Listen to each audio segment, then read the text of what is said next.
Bem-vindos a mais um vídeo do canal Conhecimentos da Humanidade, e hoje é dia de falar ou tentar explicar por que os celtas sumiram.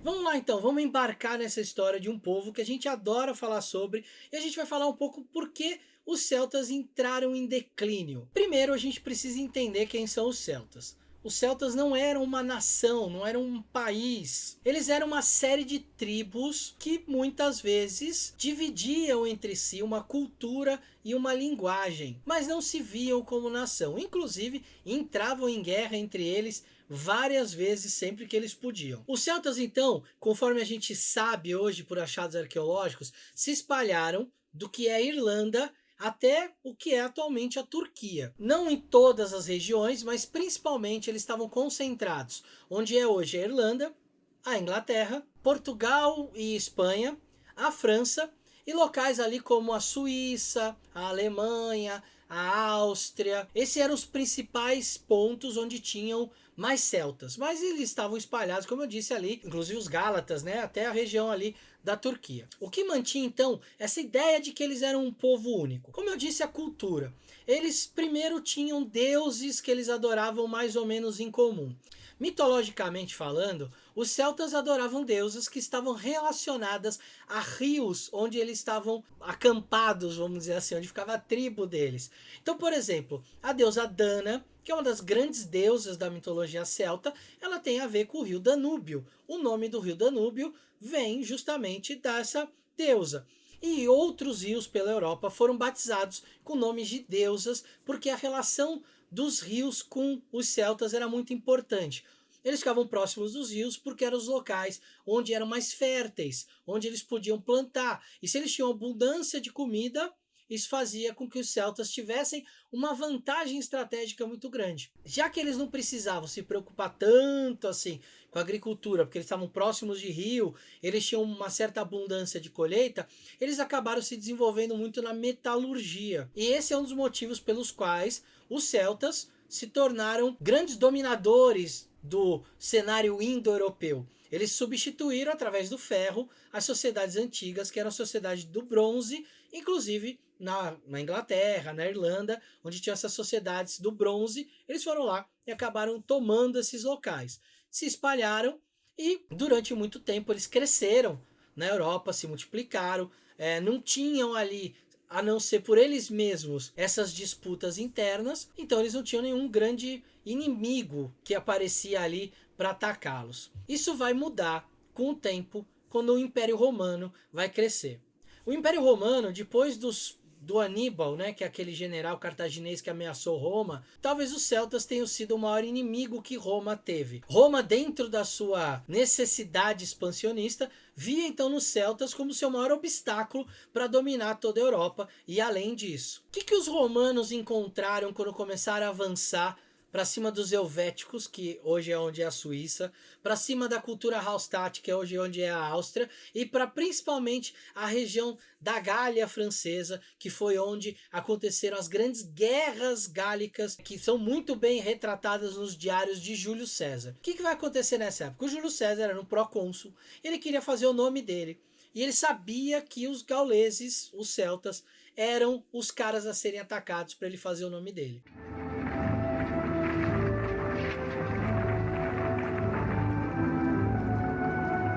Ele começa então uma incursão pela Europa, como eu disse, passando por onde a Suíça, a Áustria, tomando ali os povos, mas ele vai usar aquela estratégia romana de dividir para conquistar. O que ele fazia então? Ele mandava emissários na frente, em algumas tribos, pagava algumas somas de dinheiro para algumas tribos, para elas atacarem outras tribos ou para elas não se envolverem em certas batalhas. As tribos que eram muito orgulhosas para toparem isso, elas eram então as tribos que eram atacadas ou pelas outras tribos ou pelas legiões romanas. Com isso, ele foi aumentando o controle de Roma. Ele chegou até a Espanha, né, que era um pedaço do Império Romano chamado de Espanha. Ele foi subindo até que ele chegou na Gália, e lá na Gália ele encontrou a primeira vez uma resistência de verdade. Só que antes dessa resistência de verdade, ele foi tomando muito fácil as tribos. E as tribos que não se submetiam a ele, ele matava. Eles entravam em combate, as legiões romanas eram extremamente poderosas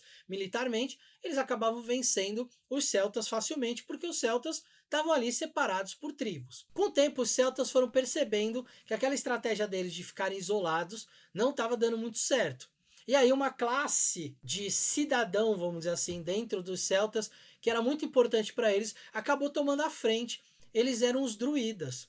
Os druidas, ao contrário do que muita gente acredita, eles não eram os sacerdotes celtas. Eles também eram os sacerdotes, mas eles eram os legisladores, os médicos, os poetas, os cantores, os conhecedores da medicina da floresta. Eles eram basicamente os guardiões das tradições celtas. E por isso, eles davam um certo senso de coletividade em algumas regiões. Os druidas então andavam para ir lá resolver uma contenda jurídica, uma briga, para coroar um rei, um chefe. Então eles eram meio que os caras que estavam sempre ali rodando, levavam as notícias e tudo, e eram chamados. Olha, a esposa do chefe está doente, vinha lá o druida. Então esses caras, eles tinham um papel muito importante nessa sociedade para manter uma certa coesão em certas regiões.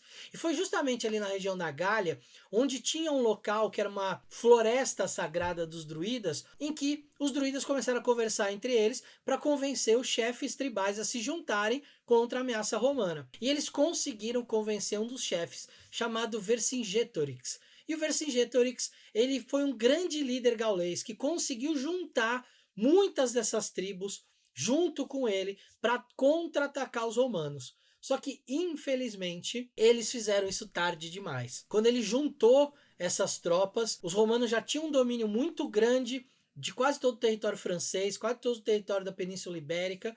E aí, a batalha, por mais que Vercingetorix tenha dado muito trabalho para César, no fim, ele acabou perdendo. Derrota dele é lendária porque ele está cercado, né, num forte. O Júlio César chega com as legiões, ele acaba saindo todo paramentado de guerra com seu cavalo, joga as armas aos pés de César em rendimento. Os próprios soldados dele ficaram, né, comovidos com aquela visão, mas o César não quis nem saber. O César começou a acusar ele, falar: poxa, você é um dos caras que eu paguei para ficar fora da guerra, como é que agora você fez isso comigo? E ele foi preso, foi levado para Roma, ficou 6 anos preso lá em Roma e depois acabou sendo executado como um triunfo da vitória de Júlio César sobre a Gália. Mas isso não parou por aí.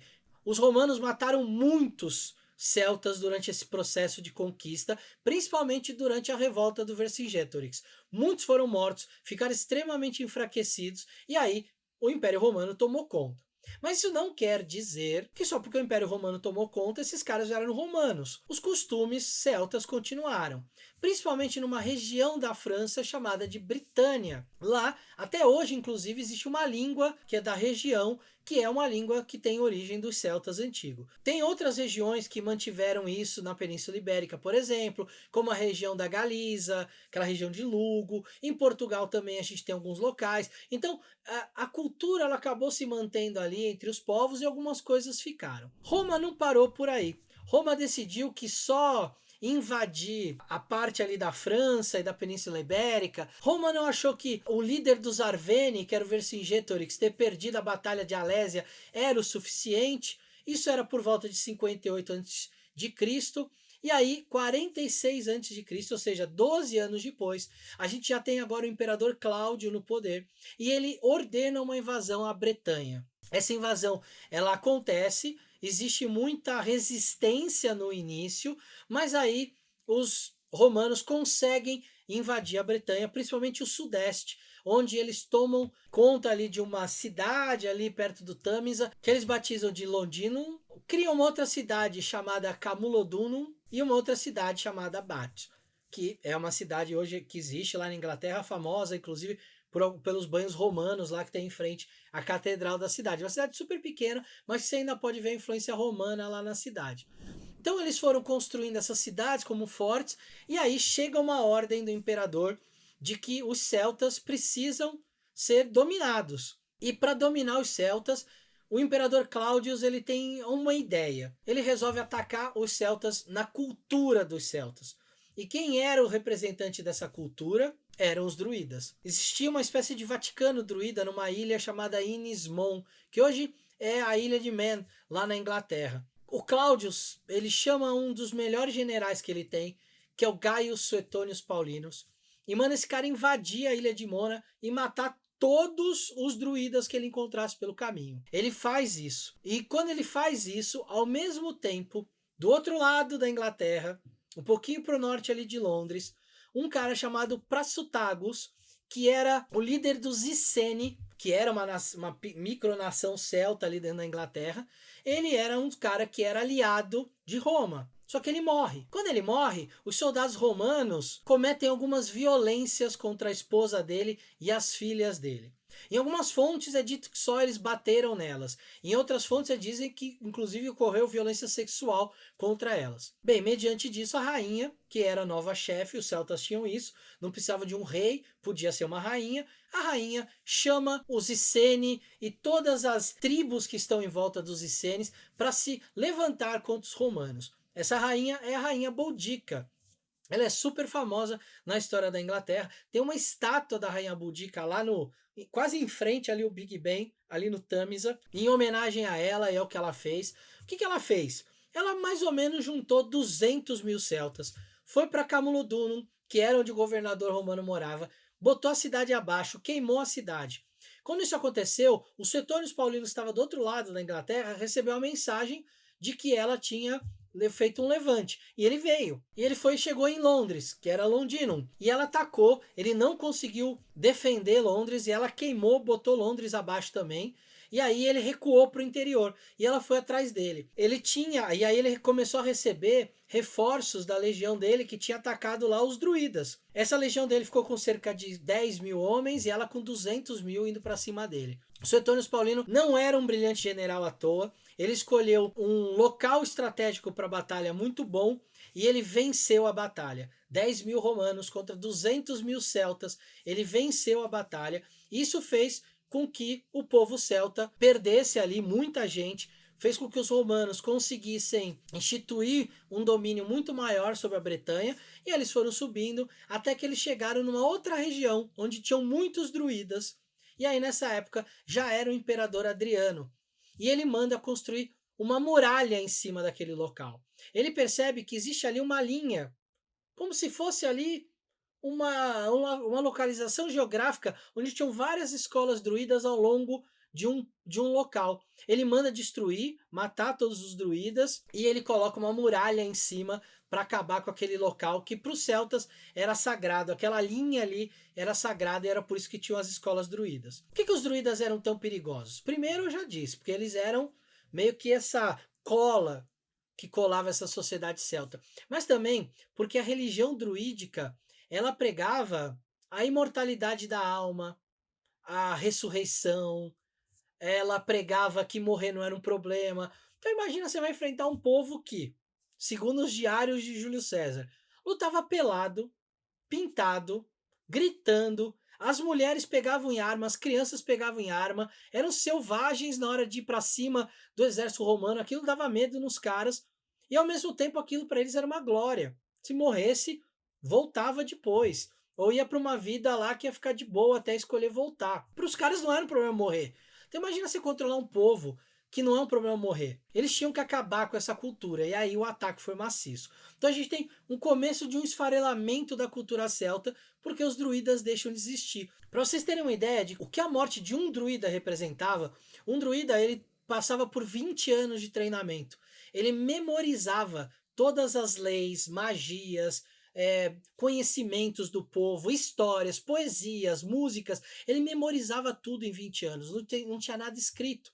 Então, quando você mata todos os druidas, você mata a cultura do povo. Você matava a música, você matava a poesia, você matava as leis, você matava todo o conhecimento medicinal, jurídico, enfim, você matava tudo. O povo celta começa a empobrecer a sua história. Os que sobram vão fugir para duas regiões. Uma é onde hoje é o País de Gales, e a outra é a Irlanda. Os romanos não chegam na Irlanda.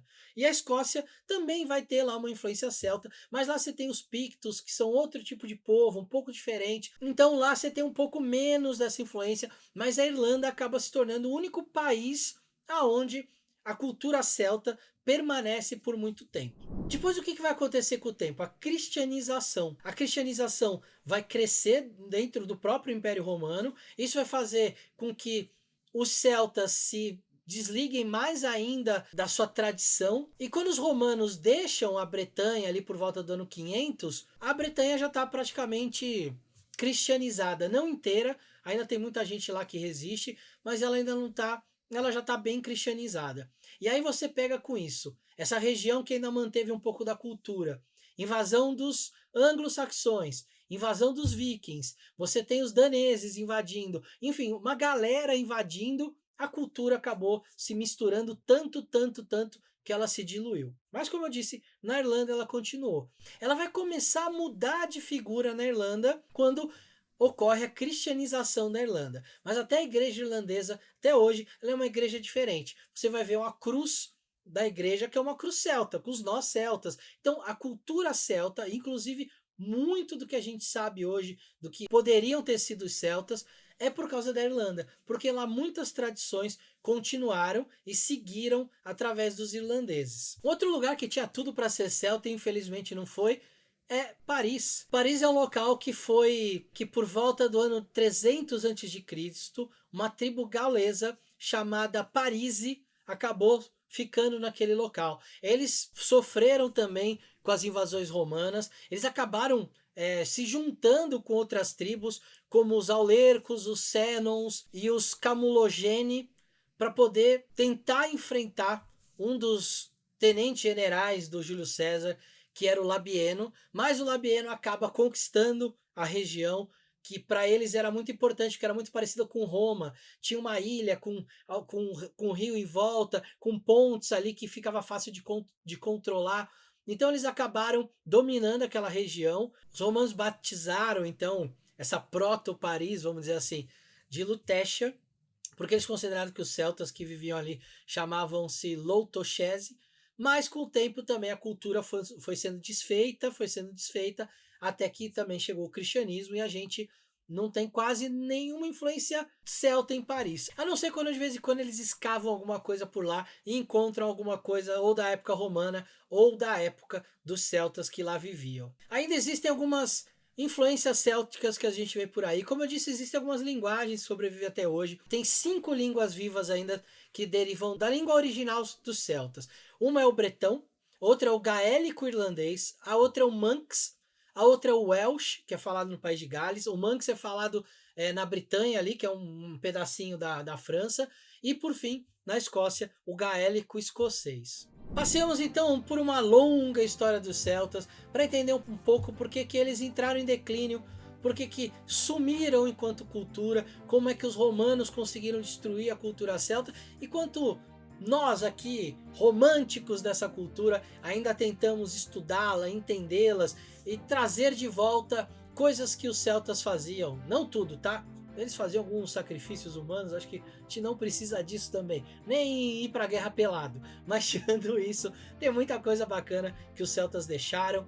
Muitas coisas legais que ficaram na cultura da Irlanda e que a gente pode buscar até hoje lá. Então é isso, espero que vocês tenham gostado desse passeio histórico. A gente se vê no próximo vídeo. Esfirras irlandesas e verdes para vocês. A gente se vê. Não se esquece de se inscrever aqui no canal, hein? Beijos, até a próxima.